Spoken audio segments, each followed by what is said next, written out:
friends. So I have been trying to do a couple book reviews the last week, but I've been also catching up on housework and just getting, we're in summertime, so I am really just focused on relaxing.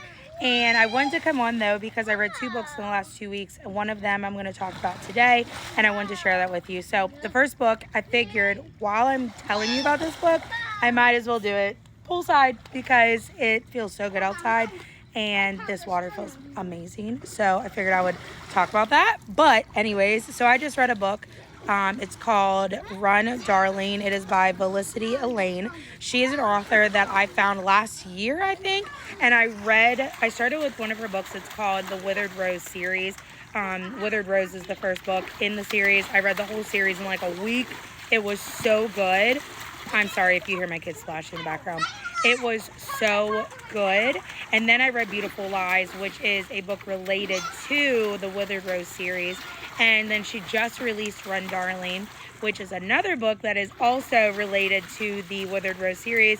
I love how she makes all of these characters cross each other. Obviously, it's a mafia story. It is a dark romance, but it is Christian values, Christianity.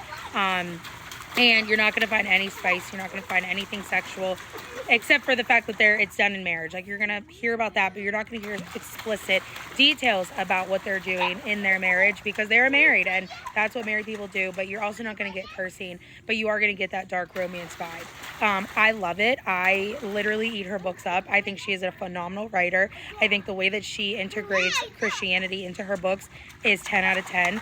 And I truly have fallen in love with her as an author.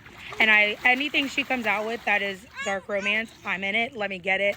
Let's go.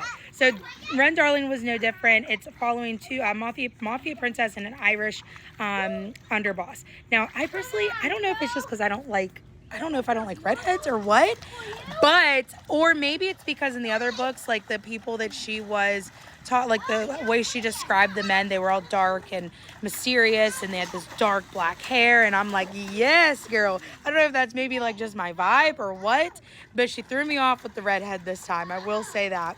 Other than that, though, it's following both of them, which is Gloria, and his name is Keelan. I always have to say it. She has how you can pronounce the names in the beginning of the book, which I do appreciate because I would have never gotten Keelan out of the way she spelled it. And Keelan is probably still wrong. But anyways, it follows them too. And I'm not going to spoil it for you because I genuinely think you need to go read it.